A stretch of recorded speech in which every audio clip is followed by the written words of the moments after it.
शांति। इस पुरानी दुनिया में जिस प्रकार की आशाएं मनुष्य रखते हैं, वह आशाएं तुम्हें नहीं रखनी है, क्योंकि ये दुनिया विनाश होनी है। বাবা বলেন, এই পুরানো দুনিয়ায় যে রকমের আশা মানুষের থাকে, সেসব আশা তোমরা রাখবে না, কারণ এই দুনিয়ার বিনাশ বা পরিবর্তন হবে। संगम युग पर कौन सी आस रखो तो सब आशाएं सदा के लिए पूरी हो जाएगी। বাবা বলেন, সঙ্গম যুগে কোন আশা রাখলে তাহলে সব আশা সর্বকালের জন্য পূর্ণ হয়ে যাবে। हमें पावन वन बाप को याद कर उनसे पूरा वर्षा लेना है। सिर्फ यही आशा हो, इसी आशा से सदा के लिए सब आशाएं पूरी हो जाएगी। आयुष्मान भव, पुत्रवान भव, धनवान भव, सब वरदान मिल जाएंगे। सत्ययुग में सब कामनाएं पूरी हो जाएगी। বাবা বলেন যে বাচ্চারা এটা ভাবো, আমাদের পবিত্র হয়ে অবশ্যই বাবাকে স্মরণ করে বাবার কাছ থেকে স্বর্গের অধিকার প্রাপ্ত করতে হবে। শুধুমাত্র এই আশা থাকা উচিত। এই আশার দ্বারাই সদাকালের জন্য সব আশা পূর্ণ হয়ে যাবে। আয়ুষ্মান ভব, পুত্রবান ভব, ধনবান ভব, সব বরদান প্রাপ্ত হবে। সত্যযুগে সব কামনা পূর্ণ হয়ে যাবে। আত্মারূপী বাচ্চাদেরকে পরমপিতা পরমাত্মা এই কথা বোঝাচ্ছেন। বাবা বলছেন, তোমরা জানো যে বিশ্বপিতা বাবা আমাদেরকে বরদান দিচ্ছেন। তারা তো আশীর্বাদ দেয়, পুত্রবান ভব, আয়ুষ্মান ভব, ধনবান ভব। এখন বাবা বাচ্চাদেরকে বরদান দেন, আয়ুষ্মান ভব, তোমাদের আয়ু বেশি হবে, সেখানে পুত্র হবে যে সুখ প্রদান করবে। এখানে সন্তানরা তো দুঃখই দেয়, সত্যযুগে সন্তানরা সুখ প্রদানকারী হয়। এখন বাচ্চারা তোমরা জানো যে বিশ্বপিতা বিশ্বের সুখের অধিকারী প্রদান করছেন, অবশ্যই আয়ুষ্মান ধনবান হবে। এখন কোনো রকমের কামনা বা ইচ্ছা মনে রাখবে না, তোমাদের সর্বকামনা সত্যযুগে পূর্ণ হবে। এই নরকে কোনো কামনাই রাখবে না, ধনের কামনা রাখবে না, অনেক ধন সম্পত্তি হোক, বড় চাকরি হোক, এইরূপ অতিরিক্ত কামনা রাখবে না। পেটের ক্ষুধায় একটা কি দুটো রুটি তো প্রয়োজন, বেশি লোভ রাখবে না। অতিরিক্ত ধন থাকলেও তো সব শেষ হয়ে যাবে। বাচ্চারা জানে বাবা আমাদের স্বর্গের মালিক বানিয়ে দেন। এখন বাবা বলে দান করলে গ্রহণ দূর হবে। তো কি দান করতে হবে? এই 5 বিকারকে দান করতে হবে। এই দান করলে গ্রহের দশা ছেড়ে যাবে, আর তোমরা 16 কলা সম্পূর্ণ হয়ে যাবে। তোমরা বাচ্চারা জানো আমাদেরকে সর্বগুণ সম্পন্ন 16 কলা সম্পূর্ণ এখানেই হতে হবে। 5টি বিকারের দান দিতে হবে। বাচ্চাদেরকে বাবা বলেন, মিষ্টি বাচ্চারা, কোনো আশা রাখবে না, একমাত্র আশা রাখো অসীম জগতের পিতার কাছে অসীমের উত্তরাধিকার নেয়ার। খুব কম সময় আছে, গায়েন আছে, অনেকটা সময় পেরিয়েছে, আর কিছুক্ষণ বাকি। একটু সময় বাকি আছে বিনাশ বা পরিবর্তনের। তাই এই পুরানো দুনিয়ায় কোনো আশা রাখবে না, শুধু বাবাকে স্মরণ করতে থাকো। স্মরণের দ্বারাই বাচ্চাদেরকে শতপ্রধান হতে হবে। এই দুনিয়ার মানুষ যে আশা রাখে সেসব রাখবে না। আশা শুধু রাখবে এক শিব বাবার কাছে। বাবার কাছ থেকে আমরা স্বর্গের অধিকার প্রাপ্ত করি। কাউকে দুঃখও দেবে না। একে অপরের ওপর অবগুণকে প্রয়োগ করবে না। আর এটাই হলো সবচেয়ে বড় দুঃখ। তাই সন্ন্যাসীরা নারীদের থেকে দূরে থাকে বলে তারা ত্যাগ করেছে। এই সময় রাবণের রাজ্যে সবাই পতিত, সবাই পাপ आत्मा। अभी समय बहुत कम है। तुम अगर बाप की श्रीमत पर नहीं चलेंगे तो श्रेष्ठ नहीं बनेंगे। बच्चों को ऊंच से ऊंच बनना है, इसलिए 5 विकारों का दान देना है, तो ये ग्रहण छूट जाएगा। सबके ऊपर ग्रहचारी है, बिल्कुल ही काले बन गए हैं। বাবা বলেন এখন সময় খুব কম, তোমরা যদি বাবার শ্রীমত অনুযায়ী না চলো তাহলে শ্রেষ্ঠ হবে না।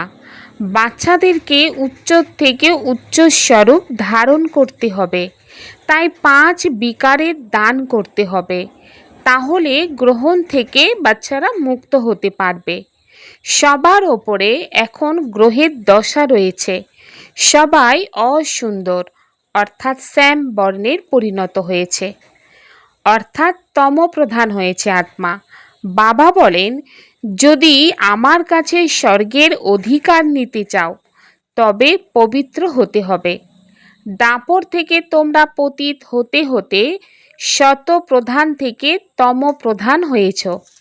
তাই তো গান গায় না, পতিত পাবন এসো, এসে আমাদের পবিত্র বানাও।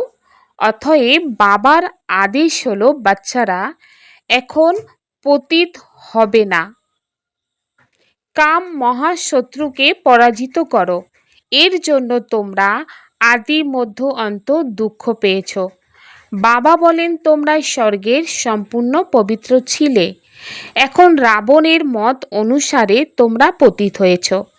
তাই তো দেবতাদের সম্মুখে দাঁড়িয়ে তাদের মহিমা বর্ণনা করো যে আপনি সর্বগুণ সম্পন্ন, সম্পূর্ণ নির্বিকারী, আর আমরা হলাম বিকারী। নির্বিকারী হলে সুখেই থাকে। বাবা বলেন এখন আমি এসেছি বাচ্চারা তোমাদেরকে নির্বিকারী বানাতে। বাচ্চারা এখন তোমাদের সব ইচ্ছা ত্যাগ করতে হবে, নিজের ব্যবসা ইত্যাদি সবই করো, একে অপরকে জ্ঞান অমৃত পান করাও। গায়েন আছে অমৃত পান না করে বিষ কেন খাও। বাবা বলেন কোনো রকম কামনা রাখবে না। আমরা স্মরণের যাত্রার দ্বারাই সম্পূর্ণ শতপ্রধান হব। 63 জন্ম পাপ হয়েছে, সেসব স্মরণের দ্বারাই বিনষ্ট হবে। এখন নির্বিকারী হতে হবে। মায়ার ঝড় যতই আসুক কিন্তু পতিত হবে না, মানুষ থেকে দেবতা হতেই হবে। তোমরাই শতপ্রধান পূজ্য দেবতা ছিলে, তারপরে তোমরাই পূজ্য থেকে পূজারী হও। আমরা নিরোগী সুস্থ ছিলাম, পরে রোগী হয়েছি, এখন পুনরায় সুস্থ হচ্ছি। যখন নিরোগী ছিলাম তখন আয়ু বেশি ছিল, এখন তো দেখো মানুষ বসে বসে মারা যায়। তাই কোনো আশা রাখবে না, এসব আশা হলো নোংরা। কাঁটা থেকে ফুল হওয়ার জন্য একটি মাত্র ফার্স্ট ক্লাস আশা হলো বাবা বলেন আমাকে স্মরণ করো, তাহলে পূর্ণ আত্মা হয়ে যাবে। এই সময়ে সবার ওপরে রাহুর দশা লেগেছে, সম্পূর্ণ ভারতের ওপর রাহুর গ্রাস রয়েছে। এখন আবার চাই বৃহস্পতির দশা। বা বলেন তোমরা জানো এখন আমাদের ওপরে বৃহস্পতির দশা চলছে। ভারত স্বর্গ ছিল তাই না? সত্যযুগে তোমাদের ওপরে বৃহস্পতির দশা ছিল, এই সময় আছে রাহুর দশা। এখন পুনরায় অসীম জগতের পিতার কাছ থেকে বৃহস্পতির দশা প্রাপ্ত হয়েছে। বৃহস্পতির দশায় 21 জন্মের সুখ থাকে, ত্রেতায় থাকে শুক্রের দশা। যে যতখানি স্মরণ করবে, অনেক স্মরণ করলে বৃহস্পতির দশা হবে। এই কথা বোঝানো হয়েছে। এখন সবাইকে ঘরে ফিরে যেতে হবে, তাই বাবাকে স্মরণ করতে হবে। তবেই বিকর্ম নষ্ট হবে, তোমরা উড়তে সক্ষম হবে। মায়া তোমাদের পাখা কেটে দিয়েছে, এখন তোমরা ঈশ্বরীয় মত অনুসার প্রাপ্ত করছো, যার দ্বারাই তোমরা সদা সুখী হয়ে যাও। ঈশ্বরীয় মতের দ্বারাই তোমরা স্বর্গের মালিক হও। বিশ্বের বাদশাহী প্রাপ্ত করছো, ঈশ্বরীয় মত প্রাপ্ত করছো, যে অন্ত সময়ে যেমন মতি তেমন গতি হয়ে যাবে। স্মরণের দ্বারাই বিকর্ম বিনাশ হয়ে যাবে, আত্মা পবিত্র হয়ে যাবে। পবিত্র আত্মা স্বর্গের উপযুক্ত হবে, সেখানে তোমাদের শরীর হবে নিরোগী, আয়ু অনেক বড় হবে, ধন সম্পদ অগাধ থাকবে, অনেক বেশি থাকবে। সেখানে কাউকে ধর্মের সন্তান বানানো হয় না। बाप कहते हैं आयुष्मान भव, संपत्तिवान भव, पुत्रवान भी। तो पुत्रों भी एक जरूर होगा। इस समय बाप सभी को धर्म का बच्चा बनाते, तो फिर सत्ययुग में कोई धर्म का बच्चा होता नहीं। एक बच्चा एक बच्ची है योग बल से। বাবা বলেন আয়ুষ্মান ভব, সম্পত্তিবান ভব, পুত্র তো একটি অবশ্যই হবে। এই সময় বাবা সবাইকে ধর্মের সন্তান বানিয়েছে, অতএব সত্যযুগে কোনো ধর্মের সন্তান হয় না। একটি পুত্র একটি কন্যা হয় যোগ বলের দ্বারায়। জিজ্ঞাসুরা জিজ্ঞাসা করে সেখানে সন্তানের জন্ম কিভাবে হবে? সেখানে হয় যোগ বল। ড্রামা তা নির্ধারিত হয়েই আছে। সত্যযুগে সবাই যোগী। কৃষ্ণকে যোগেশ্বর বলা হয়, এমন নয় যে কৃষ্ণ যোগ যুক্ত থাকেন। কৃষ্ণ হলেন সম্পূর্ণ পবিত্র যোগী। ঈশ্বর সবাইকে যোগেশ্বর বানান, তাই ভবিষ্যতে যোগী স্বরূপে থাকে। বাবা যোগী বানিয়েছেন, যোগীদের আয়ু বেশি থাকে, ভোগীদের আয়ু কম হয়। ঈশ্বর বাচ্চাদেরকে পবিত্র বানিয়ে যোগ শিখিয়ে দেবতার পরিণত করেন, তাদেরকে বলা হয় যোগী। যোগী বা ঋষিরা পবিত্র হয়। বা বলেন তোমাদেরকে বোঝানো হয়েছে যে তোমরা হলে রাজ ঋষি, তোমরা রাজযোগে শিক্ষা প্রাপ্ত করছো রাজার পদ প্রাপ্ত করার জন্য। এই সময় বাবাকে স্মরণ করতে হবে।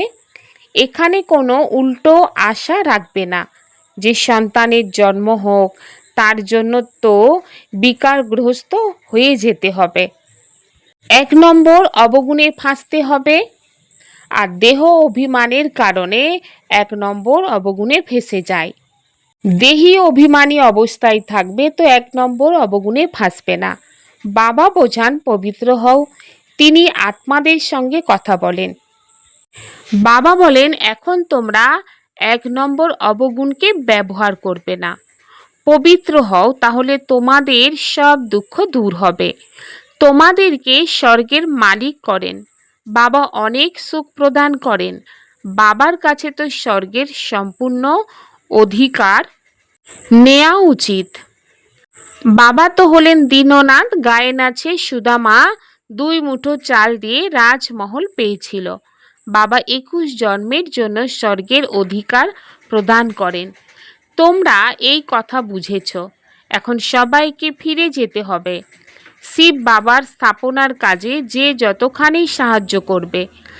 ঘরে ইউনিভার্সিটি বা হসপিটাল খোলো, বোর্ডে লিখে দাও ভাই ও বোনেরা 21 জন্মের জন্য এভার হেলদি ওয়েলদি হতে হলে এসে বোঝো। আমরা 1 সেকেন্ডে এভার হেলদি ওয়েলদি হওয়ার পথ বলে দিই।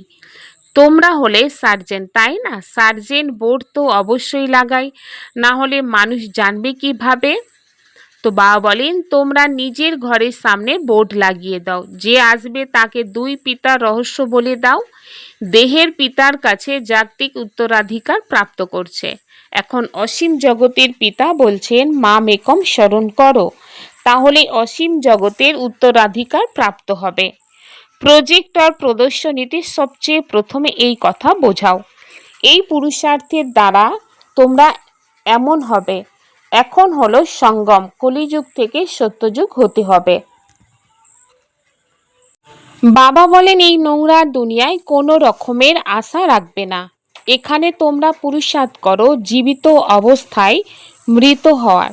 তারা তো মৃত্যুর পরে বলে স্বর্গবাসী হয়েছে। তোমরা সবাইকে বলো আমরা স্বর্গবাসী হওয়ার জন্য বাবাকে স্মরণ করি, যার দ্বারাই অসীমের সুখ প্রাপ্ত হয়। বাবাকে স্মরণ করলে তোমরা কখনো কান্নাকাটি করবে না। মায়ার ঝড় তুফান আসে, সেই দিকে মনোযোগ দিও না। মায়ার তুফান তো আসবে, এ হলো যুদ্ধ।